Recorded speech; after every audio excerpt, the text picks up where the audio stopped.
Hello good morning सभी को। तो चलिए यानी कि नेक्स्ट सेट में फिजिक्स का आपका बहुत बहुत स्वागत है। तो जैसे कि हम थर्ड सेट यानी कि कंप्लीट कर चुके हैं, अब बारी आई है 4 की। इसको कंप्लीट करने के बाद एक और बचता 5वां, उसके बाद बहुत जल्द हम यानी कि मैथ का कंप्लीट करेंगे। यानी कि फिजिक्स मेरा लास्ट स्टेज कह सकते हैं इसको, क्योंकि 4 के बाद लास्ट एक 5 ही बचता है और वह भी कंप्लीट करने के बाद हम मैथ पर यानी कि मैथ की बारी आएगी, मैथ पर हम चर्चा करेंगे।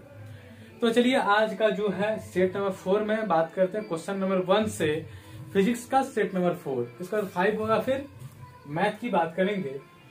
तो आइए पहला क्वेश्चन जो है, ये क्वेश्चन आपको किसी दूसरे सेट में भी देखने को मिला होगा, तो ध्यान दीजिएगा, कोई से दिक्कत नहीं है, जहां भी जैसे क्वेश्चन मिले वहां से उठा लेना है, इससे आपका रिवीजन होगा।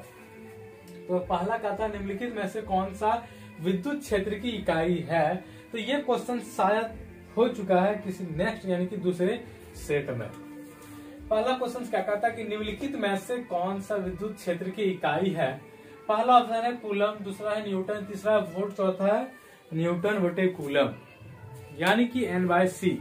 तो ध्यान दीजिएगा, इसी 4 में से फिर वही बात आती है कि इसी 4 में से क्वेश्चन आंसर भी छिपा हुआ है, और इससे आसान चीज कुछ नहीं हो सकता है, क्योंकि आपके सामने क्वेश्चंस भी है और आपके सामने आंसर भी है। तो सिर्फ आपको कौन सा सही है वो टिक आउट करना है, इससे आसान से नहीं हो सकता, क्योंकि क्वेश्चंस भी सामने आंसर भी सामने, बस आपको टिक आउट करना है। तो इसका सही आंसर होगा डी नंबर, न्यूटन बटे कूलम। फिर जब एक समान क्षेत्र में रखा जाता है, तो एक यानी कि कह सकते हैं जब एक समान विद्युत क्षेत्र में रखा जा सकता है, तो एक द्विध्रुव यानी कि द्विध्रुव जो है ध्रुवीय अनुभव करता है। क्या अनुभव करता है? एक शुद्ध बल या एक आघूर्ण बल, या बल आघूर्ण जिसे कह सकते हैं, या शुद्ध बल और आघूर्ण बल। और डी नंबर कहता है ना तो शुद्ध बल और ना ही आघूर्ण बल। क्या है? जब एक समान क्षेत्र में रखा जाता है तो एक द्विध्रुवीय अनुभव करता है, एक शुद्ध बल, एक आघूर्ण बल, या फिर शुद्ध बल और आघूर्ण बल, या फिर ना तो शुद्ध बल और ना ही आघूर्ण बल। तो इसका सही आंसर होगा बी नंबर, यानी कि जब एक समान विद्युत क्षेत्र में रखा जाता है तो द्विध्रुवीय अनुभव एक आघूर्ण बल अनुभव करता है। 3 नंबर, एक ही त्रिज्या के 2 तांबे के गोले एक ठोस और दूसरे खोखले एक ही विभव के लिए आवेशित कर रहे हैं, जिसमें ज्यादा आवेश होगा। किसमें ज्यादा आवेश होगा?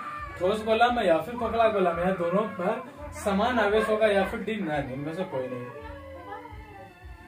कहता क्या कि एक ही त्रिज्या के 2 तांबे के खोखले, एक ठोस और दूसरा खोखले, एक ही विभव के लिए आवेशित कर रहे हैं, जिसमें ज्यादा आवेश होगा। पहला ठोस गोला, दूसरा खोखले गोला, तीसरा दोनों पर समान आवेश होगा, या फिर डी नंबर, ना इनमें से कोई नहीं।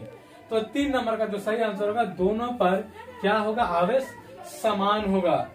4 नंबर कहता है एक गाउसी गोला अपने भीतर एक विद्युत द्विध्रुव घेरता है, पूरे गोले में कुल प्रवाह। एक गाउसी गोला यानी कि गॉस थ्योरम, वही गाउसी है गोला, ये कह सकते हैं गोला अपने भीतर एक विद्युत द्विध्रुव घेरता है, पूरे गोले में कुल प्रवाह होगा। पहला ऑप्शन है ए, यानी कि एक गाउसी गोला जो है, एक गाउसी गोला अपने भीतर एक विद्युत द्विध्रुव घेरता है, पूरे गोले में कुल प्रवाह। ए नंबर ऑप्शन है एक आवेश के कारण जितना होता है उसका आधा होगा, या फिर एक आवेश के कारण जितना होता है उसका दुगुना होगा, या फिर सी नंबर में द्विध्रुवीय की स्थिति पर निर्भर करता है, या फिर डी नंबर ऑप्शन यानी कि 0। ध्यान दीजिएगा, एक गाउसी गोला बात कर रहा है, एक गाउसी गोला अपने भीतर एक विद्युत द्विध्रुव घेरता है और पूरे गोला में कुल प्रवाह क्या होगा? एक आवेश के कारण जितना होता है उसका आधा होगा, या फिर एक आवेश के कारण जितना होता है उसका दुगुना होगा, या फिर द्विध्रुव की स्थिति पर निर्भर करता है, या फिर डी नंबर 0। तो 4 नंबर का जो आंसर होगा डी नंबर आपका 0 आंसर होगा। फिर साबुन के बुलबुले पर ऋणात्मक आवेश होता है, तब इसकी त्रिज्या W क्या होगी? घटता है, बढ़ता है, नियत यानी कांस्टेंट, या फिर डी नंबर कुछ भी भविष्यवाणी नहीं की जा सकती, यानी कुछ भी कहा नहीं जा सकता है। क्या है कि साबुन के बुलबुले पर ऋणात्मक आवेश होता है, तब इसकी त्रिज्या W क्या होगी?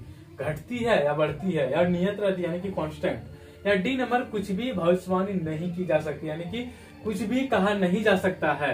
तो तो इसका आंसर क्या होगा कि जब साबुन के बुलबुले पर ऋणात्मक आवेश होता है तब इसकी त्रिज्या W बढ़ती है, यानी कि ऑप्शन नंबर बी होगा 5 का। 6 नंबर कहता है +3 माइक्रोकूलम और -8 माइक्रोकूलम के दो बिंदु आवेश पर न्यूटन के बल से एक दूसरे को आकर्षित करते हैं। उनमें से प्रत्येक में 5 यानी कि +5 माइक्रोकूलम का आवेश जोड़ा जाता है। अब बल होगा क्या होगा, 1 न्यूटन आकर्षण या फिर 1 न्यूटन प्रतिकारक यानी कि प्रतिकर्षण। सी नंबर कहता है 0 होगा। डी नंबर कहता है प्राप्त नहीं किया जा सकता है। 6 नंबर क्वेश्चन क्या क्या, +3 माइक्रोकूलम और -8 माइक्रोकूलम के दो बिंदु आवेश 1 न्यूटन के बल से एक दूसरे को आकर्षित करते हैं। उनमें से प्रत्येक में +5 माइक्रोकूलम का आवेश जोड़ा जाता है। अब बल होगा क्या होगा, 1 न्यूटन बल जो होगा आकर्षण होगा या फिर 1 न्यूटन बल प्रतिकर्षण होगा या फिर 0 होगा या कांस्टेंट होगा, प्राप्त नहीं किया जा सकता है। तो इसका सही आंसर होगा ए नंबर, यानी कि 1 न्यूटन बल आकर्षण होगा। 7 की बात करते हैं। एक समांतर प्लेट कैपेसिटर को आवेशित किया जाता है और फिर बैटरी को हटा दिया जाता है। प्लेटों को और दूर कर दिया जाता है। प्लेटों के बीच का विभवांतर जो है वही रहेगा, कम हो जाएगा, बढ़ जाएगा, पहले बढ़ेगा फिर घटेगा। क्या इसमें से क्या, एक समांतर प्लेट कैपेसिटर को आवेशित किया जाता है, ठीक है, और फिर बैटरी को हटा दिया जाता है। प्लेटों को और दूर कर दिया जाता है। प्लेटों के बीच का विभवांतर क्या होगा, वही रहेगा, कम हो जाएगा, बढ़ जाएगा, प्लेट बढ़ेगा, पहले बढ़ेगा फिर घटेगा। तो 7 नंबर का जो सही आंसर होगा ए नंबर, यानी कि वही रहेगा, कांस्टेंट रहेगा, नियत रहेगा।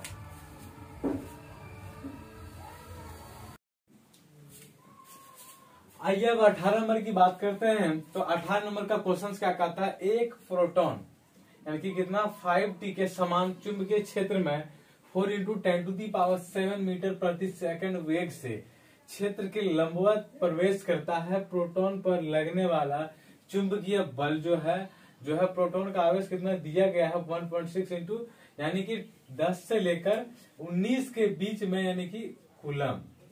तो ऑप्शन दिया गया है ए नंबर का 3.2 × 10⁻³ न्यूटन, क्योंकि पूछ रहा है क्या, बल पूछ रहा है।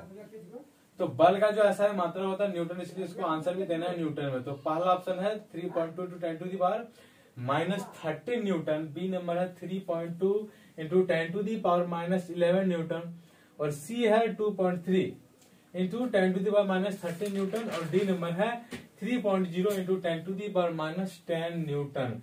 तो 18 नंबर का जो क्वेश्चन है, आपको बल का मान बताना, जो सही मान है वो आपको बताना है। फिर से क्वेश्चन को ध्यान दीजिएगा, क्योंकि ज्यादातर इसमें जो यानी कि ये जो पार्ट चल रहा है, ये जो चल रहा है फिजिक्स का, इसमें ज्यादातर इंपॉर्टेंट तौर से जो देखना है आपको वो क्वेश्चंस को देखना है और उसके अकॉर्डिंग जो है आंसर को छांटना है। ध्यान दीजिए क्वेश्चंस कह क्या रहा है, उसके अकॉर्डिंग आंसर को छांटना है। तो सबसे पहले क्वेश्चंस को एकदम ध्यानपूर्वक देखना है। तो फिर से एक बार हम पढ़ते हैं। एक प्रोटॉन 5T के समान चुंबकीय क्षेत्र में कितना 4 × 10⁻7 मीटर प्रति सेकंड के वेग से क्षेत्र के लंबवत प्रवेश करता है। इतना यानी कि इसका वेग जो है कितना 4 × 10⁻7 मीटर प्रति सेकंड, बहुत ज्यादा वेग है, यानी कि बहुत ज्यादा वेग से यानी कि लंबवत प्रवेश करता है। तो प्रोटॉन पर लगने वाला चुंबकीय बल का जो मान होगा 3.2 × 10⁻11 न्यूटन, यानी कि ऑप्शन नंबर बी इसका सही आंसर होगा। आइए 18 कंप्लीट करते हैं। 19 की बात करते हैं। तो दो लंबे समांतर तार मान लेते हैं, एक तार है ये लंबा, मान लेते हैं दूसरा समांतर इसके ये, जिनमें से प्रत्येक में एक ही दिशा में 1 एम्पियर की धारा प्रवाहित हो रही है। यहाँ कितनी धारा प्रवाहित हो रही है, 1 एम्पियर की। बात क्या है, दोनों में प्रत्येक की बात बोल रहा, प्रत्येक में एक ही दिशा में, दिशा भी सेम है, तो कितनी धारा प्रवाहित होती है, तो 1 एम्पियर की धारा प्रवाहित होती है। को 1 मीटर की दूरी पर यानी कि रखा गया है। मान लेते हैं इसकी दूरी क्या है, यहाँ से यहाँ का डिस्टेंस जो है, तो यहाँ से यहाँ का जो डिस्टेंस है 1 मीटर है, यानी 1 मीटर डिस्टेंस पर रखा गया है। तो उनके बीच का आकर्षण बल जो होगा कितना होगा, ये भी क्वेश्चन बहुत ही इंपॉर्टेंट चीज है। ध्यान दीजिएगा, दो लंबे समांतर तार ले गए, पहला तार ये मान लेते हैं, इसमें भी एम्पियर यानी कि 1 एम्पियर का धारा प्रवाहित हो रहा है। दूसरा भी समांतर तार ये ले लिए, इसमें भी कितनी धारा प्रवाहित हो रही है, तो 1 एम्पियर। तो इसमें भी 1 एम्पियर तो बोल रहा है कि इसके बीच का जो डिस्टेंस है वो कितना है 1 मीटर की 1 मीटर की डिस्टेंस है, तो इनके बीच का आकर्षण बल कितना होगा। ध्यान दीजिएगा, कभी कभी पूछ देता है उनके बीच का बल क्या होगा, आकर्षण होगा, प्रतिकर्षण होगा, नियत होगा, इनमें से कोई नहीं। इस तरह का क्वेश्चन हम करा चुके हैं, लेकिन क्वेश्चन में ही दे दिया है उनके बीच आकर्षण, आकर्षण तो होगा ही। अभी जो क्वेश्चन हम बोले उसके अकॉर्डिंग आंसर ये होना चाहिए उनके बीच का आकर्षण होगा ना कि प्रतिकर्षण होगा, लेकिन इस क्वेश्चन में इसका यानी कि ये भी चीज दे दिया उनके बीच आकर्षण बल कितना होगा, यानी कि उसका मान बताना है। आकर्षण प्रतिकर्षण नहीं पूछ रहा, उसका मान पूछ रहा है। तो पहला ऑप्शन है 2 गुना 10⁻⁷ न्यूटन प्रति मीटर, बी नंबर है 2 गुना 10⁻⁴ न्यूटन प्रति मीटर, सी नंबर है 1 गुना 10⁻⁷ न्यूटन प्रति मीटर, डी नंबर है 4 गुना 10⁻⁷ न्यूटन प्रति मीटर। तो ये बहुत ही यानी कि बहुत कम बल है, क्योंकि 1 एम्पियर का धारा ही प्रवाहित हो रहा है, तो आकर्षण बल ही बहुत कम होगा। तो इसमें बहुत कम बल है, क्योंकि 2 गुना 10⁻⁷ की बात कर रहे हैं, 2 इंटू 10⁻⁷ बहुत ही छोटा। इसमें बल प्रति मीटर जो है प्रवाह यानी होगी, आकर्षण होगा। तो आंसर होगा ए नंबर 2 इंटू 10⁻⁷ न्यूटन पर मीटर।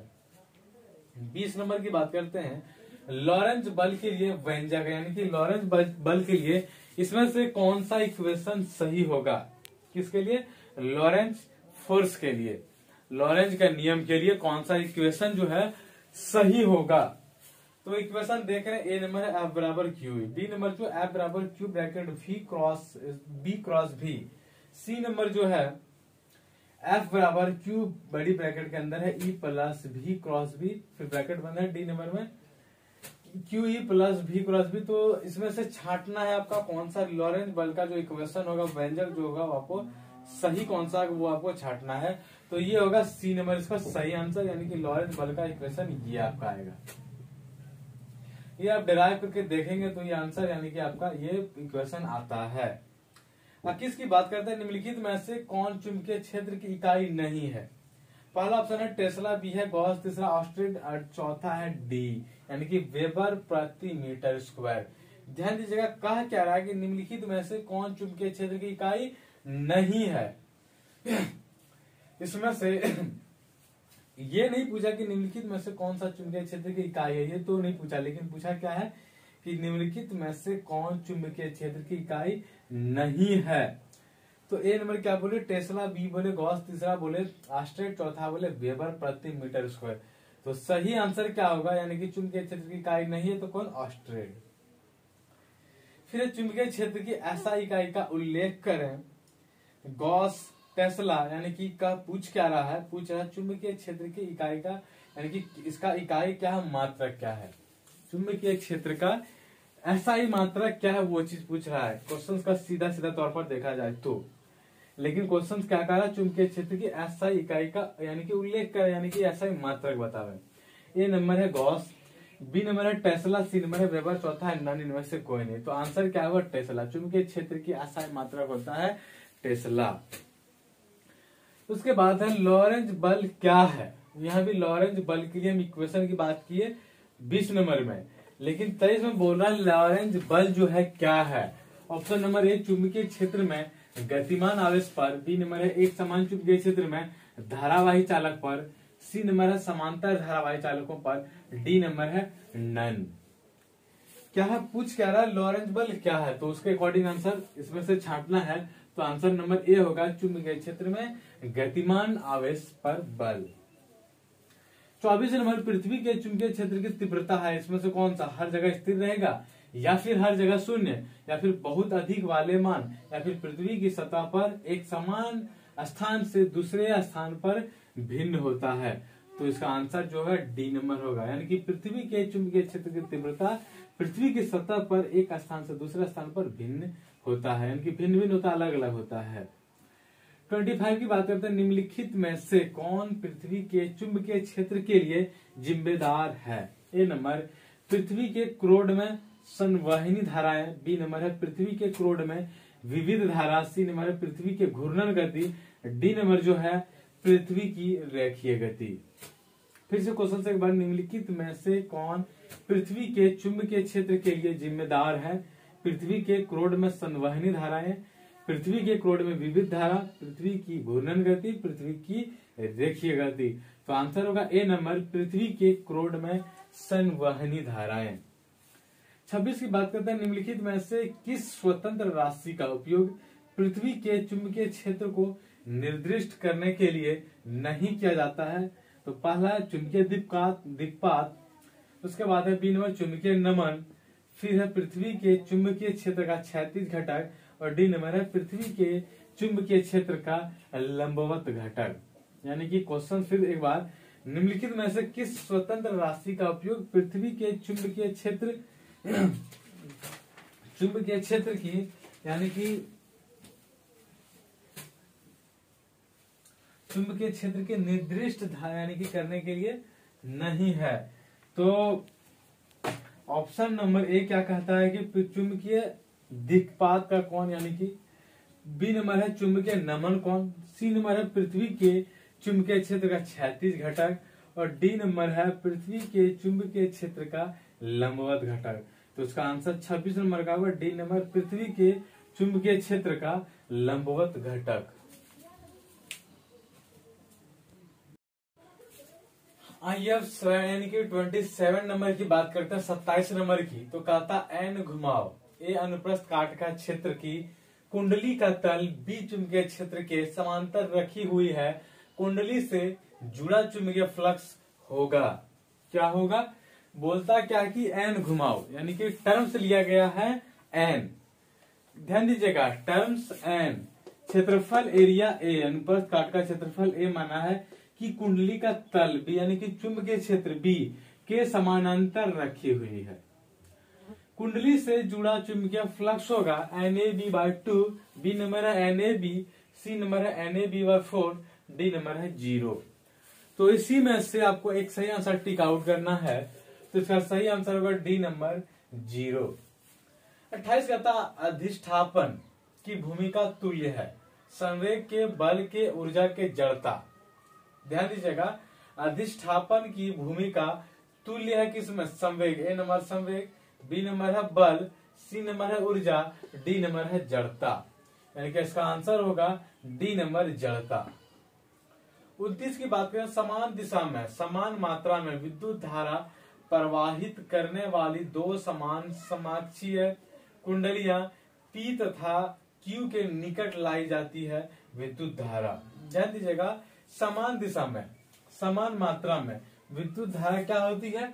प्रवाहित होती है करने वाली दो समान समाक्षीय कुंडलियां P तथा Q के निकट लाई जाती है विद्युत धारा होगा। ए नंबर में है P में बढ़ता है जबकि Q में घटता है, बी नंबर में Q में बढ़ता है जबकि P में घटता है, सी नंबर P और Q दोनों में बढ़ता है, डी नंबर P और Q दोनों में घटता है। तो इसी में से एक सही आंसर जो होगा सी नंबर होगा, यानी P और Q दोनों में बढ़ता है। 30 की बात करें तो चुंबकीय क्षेत्र में गतिमान तार में प्रेरित धारा की दिशा का यानी कि उपयोग करके यानी कि पाया जाता है। क्या है? चुंबकीय क्षेत्र में मान लेते हैं चुंबकीय क्षेत्र में गतिमान तार में प्रेरित धारा की दिशा का उपयोग करके पाया जाता है क्या? फ्लेमिंग के बाएं हाथ का नियम, फ्लेमिंग के दाहिने हाथ का नियम, फिर है सिग्मा एम्पियर का नियम, डी नंबर है दाहिने हाथ की ताली नियम। ध्यान दीजिएगा, फ्लेमिंग के बाएं हाथ के नियम के अनुसार, या फिर फ्लेमिंग के दाहिने हाथ के नियम, या फिर एम्पियर का नियम, डी नंबर है दाहिने हाथ की ताली नियम। तो इसका आंसर होगा बी नंबर, यानी कि फ्लेमिंग के दाहिने हाथ का नियम।